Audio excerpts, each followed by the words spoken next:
Hello, मैं Sandeep from बाल विकास high school Arjun नगर पानीपत।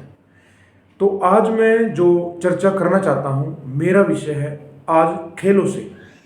हाल ही में जो हमारे जो गेम चल रहे हैं पेरिस के अंदर, फ्रांस की जो कैपिटल है पेरिस, और पेरिस में हमारे विश्व के ओलंपिक गेम चल रहे हैं। ओलंपिक के अंदर बच्चे हम देख रहे हैं कि यूएसए, चाइना, ऑस्ट्रेलिया, जापान ये पहले रैंक पर हैं। पहला, दूसरा, तीसरा, चौथा। पहले रैंक पर यूएसए है, दूसरे रैंक पर चाइना है, तीसरे रैंक पर अगर हम देखते हैं उसका नाम आता है ऑस्ट्रेलिया, और चौथा जो रैंक आता है वो आता है जापान का। तो 33, 18 और 16 गोल्ड मेडल लेने वाले देश यूएसए, चाइना, ऑस्ट्रेलिया, जापान। यही हम 69 नंबर पर देखें तो भारत का स्थान गोल्ड के अंदर भी और दूसरे मेडल में भी क्या रहा है? 69। भारत ने अभी तक गोल्ड प्राप्त किए हैं, आप जानते हैं, 0, और 1 सिल्वर और 5 ब्रॉन्ज अभी तक प्राप्त किए हैं। विश्व में सबसे ज्यादा जनसंख्या भारत की है, 140 करोड़ लोग।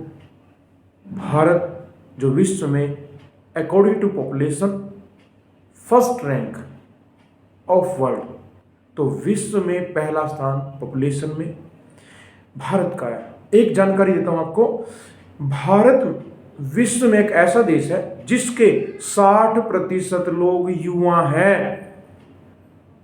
60% लोग युवा हैं।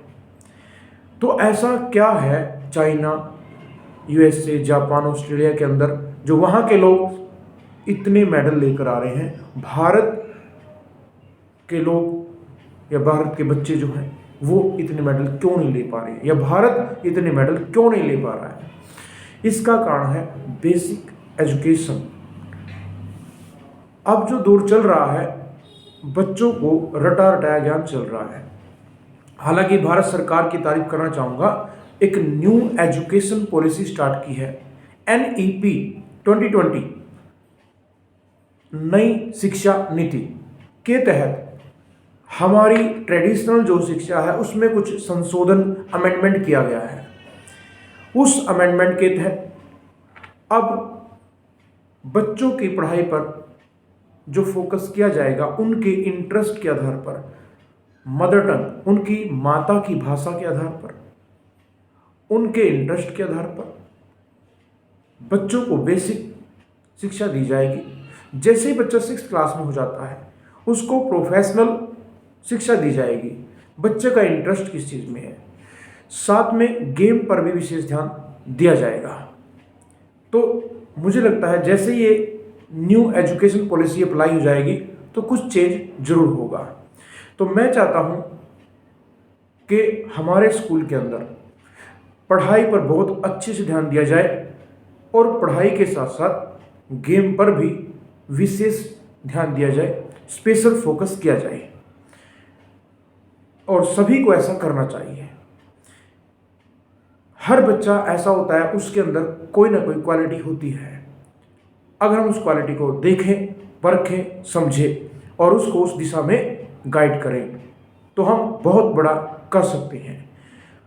क्योंकि यही वो बच्चे हैं, आने वाले समय में कोई IAS बनेगा, कोई IPS बनेगा, कोई देश का प्रधानमंत्री बनेगा, और देश को संभालने वाले बच्चे यही हैं। तो क्यों ना हम सर्वांगीण विकास, सराउंडिंग डेवलपमेंट हम बच्चे के लिए कर सकते हैं। तो हमारा पूरा विषय यही है, बच्चे का विकास, बच्चे की तरक्की, और बच्चे का जो भविष्य है वो कैसे होगा, उसका इंटरेस्ट क्या है। इसमें टीचर्स के साथ पेरेंट्स की भी बहुत नीड होती है।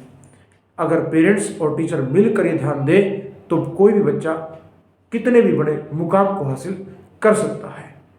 तो मैं यही आज कहना चाहूँगा कि हम मिलकर, टीचर्स, पेरेंट्स, सभी अपने बच्चों का विकास करने के लिए दोनों मिलकर ही काम करें और पढ़ाई के साथ साथ गेम पर भी ध्यान दें, ताकि ताकि हम बच्चे के विकास को आगे बढ़ा सके, उनके इंटरेस्ट का विकास कर सके, उनको अच्छे से गाइड कर सके। Thank you.